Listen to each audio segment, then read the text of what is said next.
오늘 시간에는 심은 대로 거두리라는 제목으로 하나님 말씀 증거하도록 하겠습니다. 우리들이 사용하는 사자성어와 속담 중에 이런 표현이 있습니다. 화면을 참고해 주시고요. 인과 응보, 원인이 있으면 결과가 있고 합당한 보상을 받는다라는 뜻이지요. 사필규정, 일은 반드시 바른 것으로 돌아간다. 나중에는 다 옳고 그름이 밝혀진다는 뜻입니다. 그런데 사실 인과응보와 사필규정은 불교 용어이기 때문에 가급적 성도님들은 사용하시지 않는 것이 좋습니다. 자업자 등 자기가 저지른 일의 결과를 스스로 돌려받는다. 콩 심은 데 콩 나고 팥 심은 데 팥 나고 또 뿌린 대로 거둔다.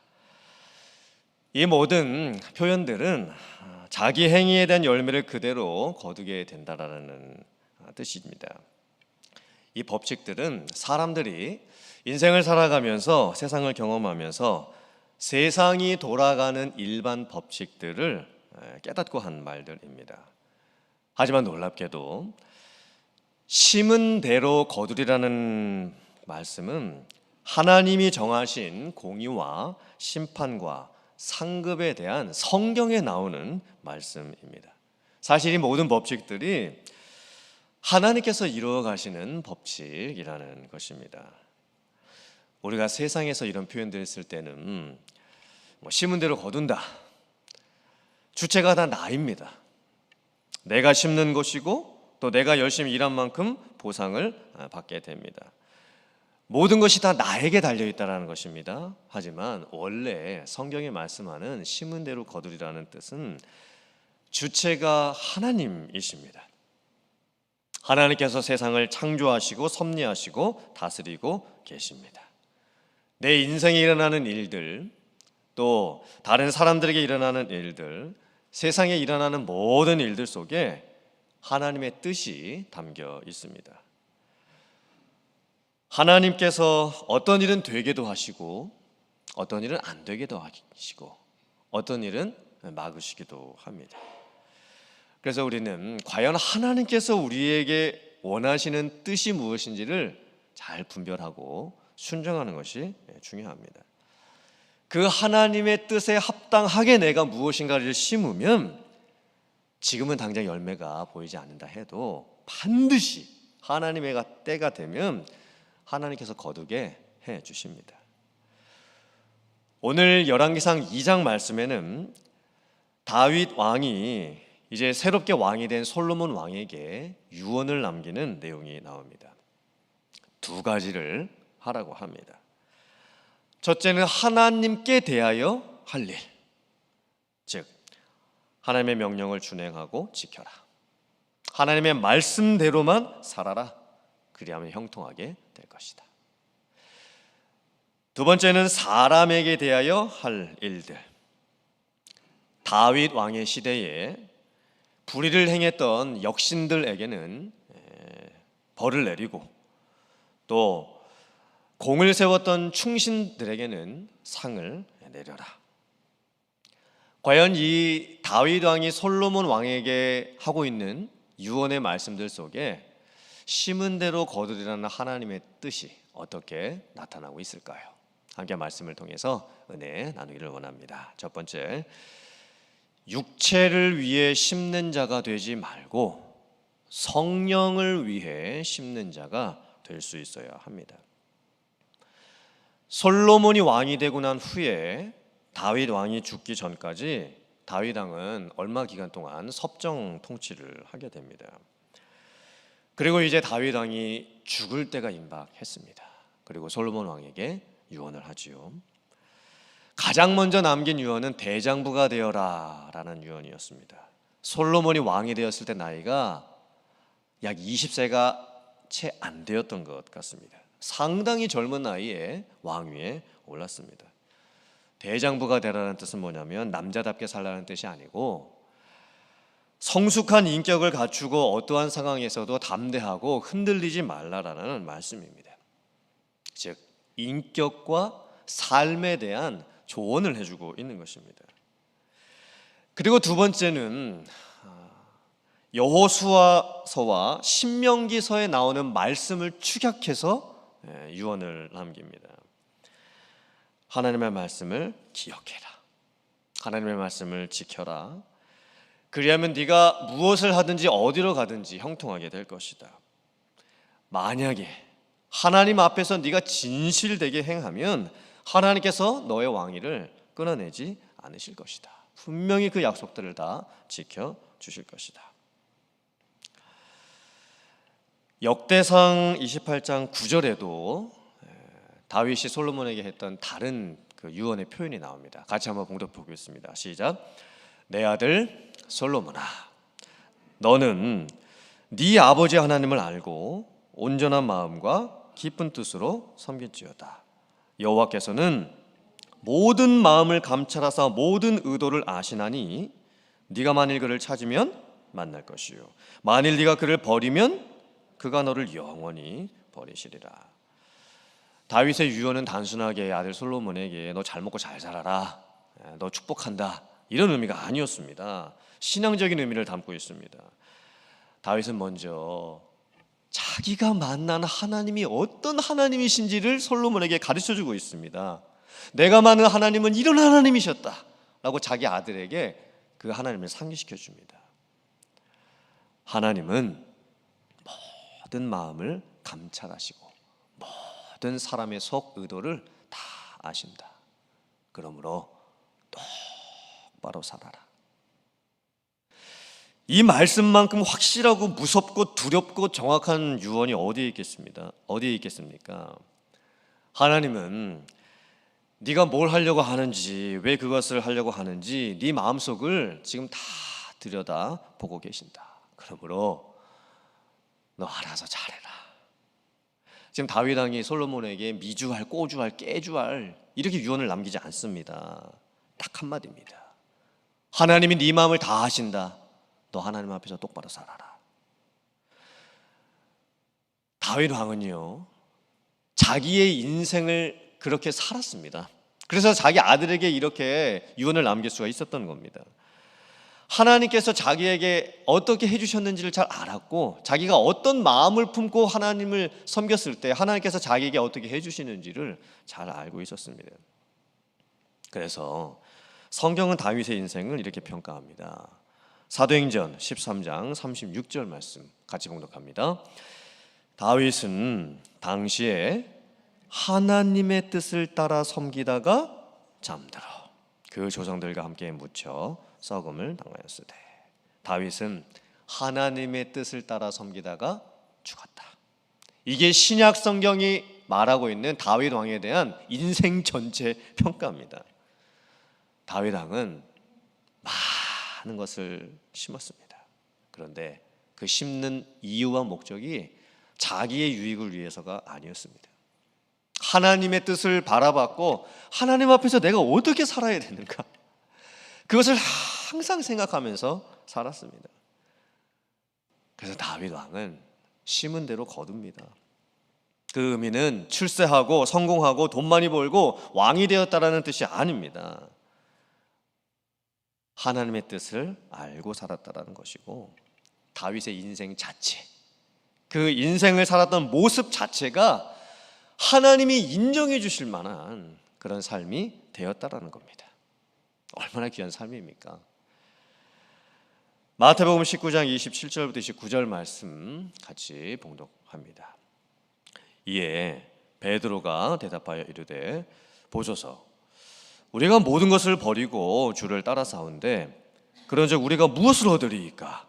예수께서 이르시되, 내가 진실로 너희에게 이르노니 세상이 새롭게 되어 인자가 자기의 영광의 보좌에 앉을 때에 나를 따르는 너희도 12보좌에 앉아 이스라엘 12지파를 심판하리라. 또 내 이름을 위하여 집이나 형제나 자매나 부모나 자식이나 전토를 벌인 자마다 여러 배를 받고 또 영생을 상속하리라. 아멘. 베드로가 예수님께 묻지요. 예수님, 저희는 예수님의 제자들이고 예수님을 따르기 위해서 저희들은 집도 버렸고 가정도 버렸고 자녀들을 잘 돌보아주지도 못했고 개인 시간도 내가 하고 싶은 것들 잘 못했고 예수님만을 위해서 지금까지 3년 저희들이 헌신하면서 살았습니다. 그러면 저희들은 나중에 무엇을 얻을 수 있겠습니까? 베드로가 왜 이런 질문을 했을까요? 이런 질문을 하는 의도가 뭘까요? 속마음이 뭘까요? 남들이 하지 않는 수고를 내가 더 많이 했으니까 나는 다른 사람들보다 더 많은 상급을 받겠지. 이런 조금은 나쁜 의도, 불순한 의도를 가지고 예수님께 물었던 것일까요? 그렇지는 않은 것 같습니다. 베드로가 순수한 마음으로 이 질문을 예수님께 했다라고 전제를 해보면 베드로의 질문은 참 의미가 큰 질문입니다. 일단 이 질문은 정말 예수님께 많은 헌신을 했던 사람만이 할 수 있는 질문입니다. 내가 하나님을 위해서 많은 것을 심었는데 과연 나는 무엇을 거둘 수 있을까? 내가 집이나 형제나 자매나 부모나 자식이나 땅까지 팔아서 내 모든 시간들을 다 드리고 또 힘에 지나도록 헌신을 했는데 하나님께서는 그렇다면 나중에 나에게 어떤 것들을 거두게 해주실까? 솔직하게는 이 질문을 할 수 있다는 것 자체가 웬만한 헌신을 한 사람이 아니고서는 할 수가 없는 질문입니다. 그런 면에서 베드로의 이 질문을 보면 베드로는 참 순수했던 사람입니다. 순수했고 열정이 있었고 또 베드로의 성격 특성상 앞뒤 죄지 않고 항상 무슨 일을 했던 것을 보면 베드로는 정말 순수한 마음으로 예수님께 이 질문을 했던 것 같습니다. 내가 주님을 위해 많은 것들을 심었는데 그러면 정말 나는 무엇을 거두게 될까? 기대하는 마음으로 소망하는 마음으로 이 질문을 예수님께 했던 거겠지요. 그때 예수님의 대답은 베드로의 기대보다 훨씬 더 엄청난 것이었습니다. 세상의 끝날이 되어서 내가 다시 이 세상에 재림하게 되었을 때에 너희들은 나와 함께 12보좌에 함께 앉게 될 것이다. 그리고 이 세상을 심판하게 될 것이다. 이것은 제자들에게 영적 권위를 주시겠다라는 겁니다. 엄청난 의미를 담고 있는 것입니다. 그리고 하나님을 위해서, 교회를 위해서, 세상을 위해서 시간 내고 돈 들이고 몸 쓰고 섬기고 헌신하고 희생한 모든 것들에 배를 받게 될 것이다. 하나 심으면 2개를 거두게 될 것이다. 무엇보다 영생을 위해서 심었던 자들은 영생을 얻게 될 것이다. 이게 예수님의 약속이었습니다. 하나님을 위해서 무엇인가를 심은 자가 나중에 무엇을 거두게 될지, 그리고 우리가 지금 어떻게 살아야 될지 지금 예수님께서 가르쳐 주셨던 겁니다.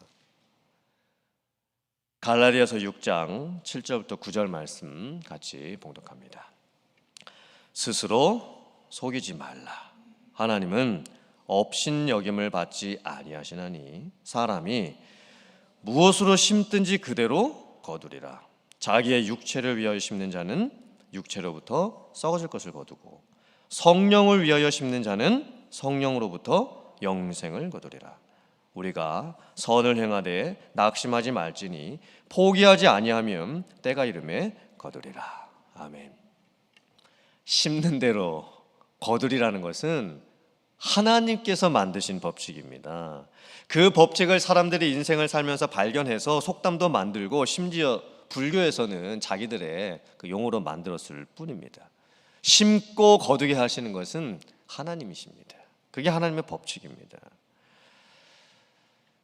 육체를 위해서 심으면 결국에는 썩어질 것을 거두게 됩니다. 죽고 나면 다 끝이라는 것이죠. 무덤에 들어가게 될 때 아무것도 관에 가지고 들어가지 못한다는 의미입니다. 성령을 위해서 심는 자는 성령으로부터 영생을 거두게 된다. 이게 무슨 의미일까요? 성령을 위해서 심는다? 성령께서 주시는 감동으로 무엇인가를 하게 되면 반드시 열매를 거두게 된다는 것입니다. 그러므로 우리는 두 인생 중에 한 인생의 모습을 지금 살고 있는 거예요. 첫째는 자기가 살고 싶은 대로 사는 인생, 자기를 위해서 심고 자기를 위해서 거두는 인생. 둘째는 성령께서 주시는 감동으로 사는 인생. 성령께서 자꾸 내 마음속에 무슨 마음을 주십니다. 이것을 네가 해라. 그런데 때로는 나도 너무 힘들고 지치고 피곤해서 좀 쉬고 싶습니다. 그런데 성령께서 내 마음속에 주시는 그 감동을 어찌할 수가 없습니다. 모른 척 할 수가 없습니다. 그리고 다른 사람을 위해서 심고 교회를 위해서 심고 하나님의 나라를 위해서 성령의 감동으로 무엇인가를 계속 하면서 삽니다. 때로는 이런 생각도 듭니다. 왜 이렇게 열매가 안 맺힐까? 이제 그만둘까? 아니 다른 사람들도 안 하는데 뭐 나만 혼자라고 이렇게 남들이 알아주지 않는 일을 나 혼자만 이렇게 하고 있는 걸까? 하지만 그때마다 성령께서 또 내 마음속에 감동을 주십니다. 포기하지 말아라. 내가 너를 도울 것이다. 낙심하지 말아라. 분명히 열매가 맺어지게 될 것이다. 그러면서 내 마음속에 그래, 언젠가 열매가 맺어지게 되겠지. 때가 되면, 그때가 되면 내가 이렇게 심었으니 분명히 하나님께서 거두게 해주시겠지. 내가 내 유익을 위해서 심은 것도 아니고 성령께서 주시는 그 마음이 너무 벅차고 너무 은혜가 돼서 내가 심은 건데 반드시 거두게 해주시겠지. 사랑하는 성도님들, 여러분은 지금 어떤 인생을 살고 계십니까? 지잘난 인생, 직업만 심고 날름 먹어 치우고 남들 줄 것은 남기지도 않는 인생, 그런 육체를 위해서 심는 인생이 되시면 안 됩니다. 이제 영적인 것을 위해서 심는 인생 되시기를 바랍니다. 성령이 주시는 감동으로 사시는 인생 살아가시길 축원합니다. 그래서 예수님께서 나중에 재림하시고 하나님께서 나를 평가해 주실 때에 영생뿐만이 아니라 하나님께서 그래, 네가 나를 위해서 했던 이 모든 수고와 헌신 내가 다 알고 기억하고 있고 너에게 다시 상급으로 주노라. 이런 귀한 축복을 받고 상급을 받는 여러분들 다 되실 수 있기를 주님의 이름으로 축원합니다. 두 번째, 무덤에 새겨지는 이름이 아니라 하나님께서 기억하시는 이름을 남길 수 있어야 합니다. 다윗 왕이 죽기 전에 유언을 했던 내용은 솔로몬 왕에게 나쁜 짓을 했던 역신들에게 합당한 벌을 내리고 좋은 일을 했던 충신들에게 상을 내리라는 것이었습니다. 그래서 열왕기상 2장 전체를 읽어보면 많은 신하들의 이름이 등장을 하고 그 신하들에 관련된 여러 가지 사건들이 등장을 합니다. 제가 한 명 한 명 다 사건을 말씀드리기에는 시간이 너무나 짧고 여러분들이 설교 듣고 나셔서 직접 성경을 한번 읽어보시길 바랍니다. 핵심적으로 요약을 하면 이렇습니다. 화면 한번 보시고요. 아도니아는 다윗의 아들이었는데 반역을 했죠. 죽임을 당합니다. 아달은 대제사장이었는데 반역에 동조했죠. 파면을 당합니다. 요압은 군대 장관이었는데 복수와 살인을 했습니다. 죽임을 당합니다. 시므이는 다윗에 대해서 저주하고 욕을 했습니다. 죽임을 당합니다. 바실레의 아들들은 다윗을 도왔습니다. 은총과 상급을 받습니다. 오늘 열왕기상 2장의 말씀을 자칫 잘못 오해하면 솔로몬 왕이 이 세상에 있는 왕들이 하는 것처럼 정치적인 보복을 하는 것으로 오해를 할 수도 있습니다. 하지만 솔로몬 왕은 지금 악감정을 가지고 사사로이 어떤 사람들에게 정치 보복을 하는 것이 아닙니다. 오늘 말씀의 핵심이 무엇이냐면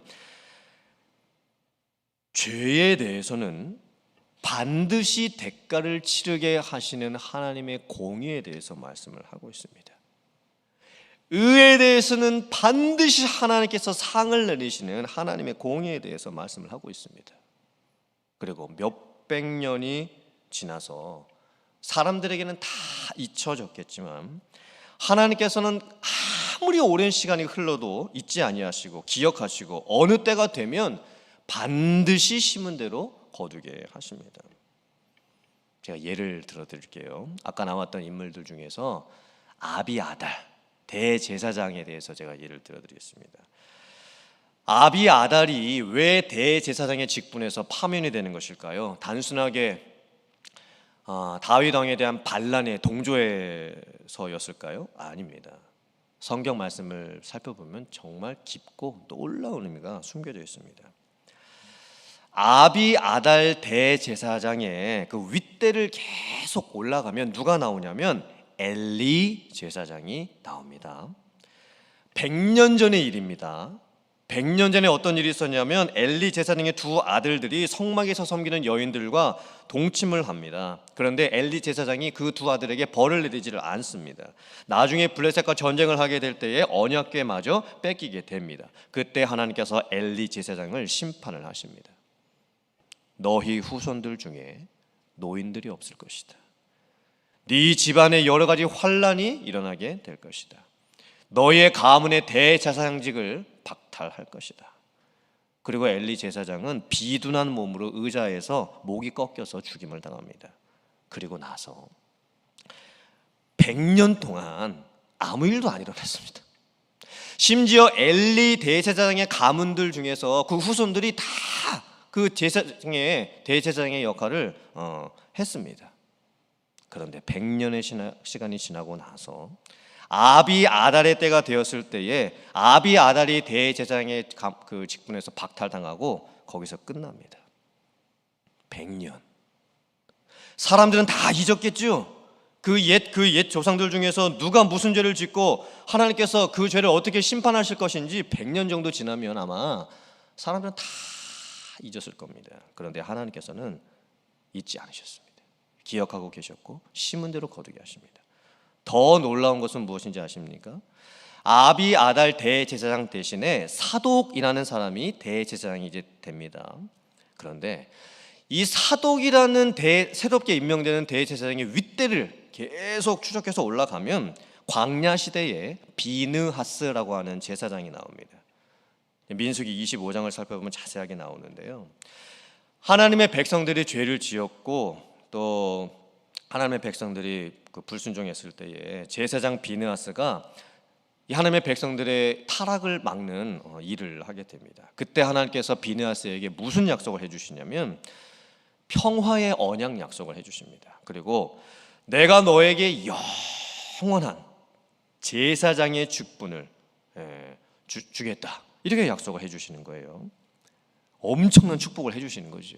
그런데 참 놀랍게도 비느하스가 죽고 난 후에 비느하스의 후손들 가운데 대제사장이 나타나지 않습니다. 되지를 못합니다.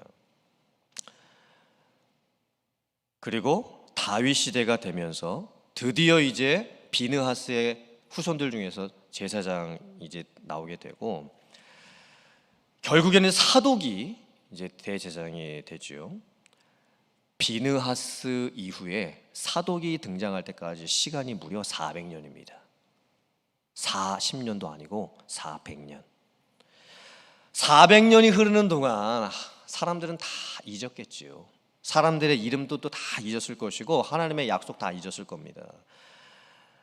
그런데 하나님이 기억하십니다. 때가 되니 하나님이 약속하시고 하셨던 것을 지키시고 아비아달의 가문은 망하게 하시고 사독 가문이 형통하게 하십니다. 하나님께서는요, 누구의 이름을 다 기억하고 계셨던 거예요. 사도행전 10장 4절 말씀 같이 봉독합니다. 시작. 고넬료가 주목하여 보고 두려워 이르되 주여 무슨 일이니까? 천사가 이르되 네 기도와 구제가 하나님 앞에 상달되어 기억하신 바가 되었으니. 고넬료가 살아생전에 하나님을 위해서 선한 일을 했던 그 모든 것들 하나님이 다 기억하고 계셨습니다. 고넬료가 했던 구제와 고넬료가 하나님 앞에 했던 기도 다 하나님께 이미 다 상달되었고 하나님이 다 기억하고 계셨습니다. 아마 우리들이 죽고 나면 우리들의 이름 석자 묘비에 기록되겠죠. 그래도 우리들이 죽으면 내 이름 석자 정도는 내 묘비에다가 새겨 놓을 수 있습니다. 그때 내 후손들 중에서 한 3대 혹은 4대까지는 내 이름을 기억해 주겠죠. 혹시 여러분들 증조 할아버지 이름 기억하십니까? 고조 할아버지 이름 기억하십니까? 저는 할아버지 이름까지는 기억하는데 솔직히 증조 할아버지, 고조 할아버지 이름은 제가 기억 못합니다. 제 이름 기억해 주는 거 기껏 해봤자 2대 혹은 3대까지입니다. 하나님께서 기억해 주시는 이름을 남겨야죠. 정말 하나님이 내 이름을 기억해 주실까? 그리고 내 때에 무슨 일이 일어나지 않더라도 100년, 400년이 지나고 났는데 하나님이 나 때문에 내 후손들에게 무슨 일을 이루어주시는 겁니다. 얼마나 놀라운 인생입니까? 화면 보시면 윌리엄 와이팅 보든이라고 하는 사람이 있습니다. 왼쪽에 이제 사진이고, 윌리엄 보든은 백만장자 보든가의 상속자였습니다. 오늘날로 하면 엄청난 부잣집 아들로 태어나는 거예요. 낙농회사의 상속자로 태어납니다. 그지 저 보세요. 그리고 고등학생 때 보든이 예수님을 만나고 영접을 하고 구원을 받습니다. 보든의 아버지가 이제 이 아들을 잘 키우고 성공시키려고 예일 대학을 보내고 프린스턴 대학원까지 보내게 됩니다. 그리고 이 윌리엄 보든이 고등학교 졸업을 하고 났을 때 그의 부모님이 이제 견문을 넓혀주기 위해서 이 윌리엄 보든을 세계 여행을 보냅니다. 그러니까 세상을 여행을 하면서 많은 것들을 보고 배우고 와서 너 인생 성공해라. 그런데 윌리엄 보든이 유럽과 아시아와 중동을 여행하는 중에 하나님께서 보든에게 이런 마음을 주시는 거예요. 복음이 닿지 않는 곳으로 찾아가라. 이 복음에 대한 부르심을 주십니다. 선교에 대한 부르심을 주시는 거예요. 전혀 반대였죠. 아버지의 의도하고 하나님의 의도가 완전히 달랐습니다. 그때 보든이 부모님께 편지를 씁니다. 하나님께서 나에게 자꾸 이런 마음을 주신다고. 그리고 자기 자신의 성경책에다가 문장 하나를 씁니다. 그 문장이 남김없이였습니다. 남김없이. 그리고 윌리엄 보든이 이제 대학교를 다니면서 기도 모임을 시작을 합니다. 4학년이 되었을 때 약 1000개의 기도 모임이 윌리엄 보든 때문에 학교에 생기게 됩니다. 그리고 졸업을 하고 나서 윌리엄 보든이 성경책 뒷면에다가 또 한 문장을 씁니다. 그 문장이 뭐였냐면 후퇴 없이라고 하는 문장이었습니다. 후퇴 없이. 그리고 윌리엄 보든은 세계 선교로 부르시는 주님의 음성을 듣고 중국 간수성에 들어가서 선교 사역을 하기로 결정을 합니다. 그리고 선교 훈련을 받기 위해서 이집트로 먼저 건너가게 되는데 거기서 그만 척수막염에 걸리고 맙니다. 그리고 한 달 뒤에 25살의 나이로 죽습니다. 그리고 그가 세상을 떠난 뒤에 그의 성경책에서 세 번째 문장이 발견됐는데 그 문장이 후회 없이라고 하는 문장이었습니다. 후회 없이. 다음 화면 보시면 윌리엄 보든이 남겼던 이 세 문장 한번 보시길 바랍니다. 남김 없이, no reserves. 나는 아무것도 안 남기겠다. 내가 가지고 있는 세상 것들 가지려고 하지 않겠다. 후퇴 없이, no regret. no retreat. 뒤돌아보지 않겠다라는 거죠. 고백하지 않겠다는 겁니다. 후회 없이, no regret. 하나님을 위해서 했던 내 인생, 난 정말 후회하지 않는다. 이렇게 지금 고백을 하고 있는 겁니다. 사랑하는 성도님들, 여러분들은 지금 무엇을 심고 계십니까? 누구를 위해서 심고 계십니까? 여러분은 지금 무엇을 거둘 것을 기대하고 계십니까?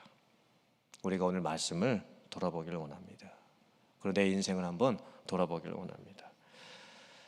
썩을 것을 위해서, 육체를 위해서 심는 자가 되지 마시고 영원한 것을 위해서, 성령을 위해서 심는 여러분들 되시기를 주님의 이름으로 축원합니다. 묘비에 새겨지는 사람들에게 한 몇 대 정도 기억되는 그런 이름 남기지 마시고 하나님께서 기억해 주실 만한 그런 이름을 남기는 인생 되시기를 바랍니다. 그리고 심은 대로 거두게 하시는 하나님의 섭리 속에서 진정 귀한 열매들을 맺는 여러분들 다 되실 수 있기를 주님의 이름으로 축원합니다. 아멘.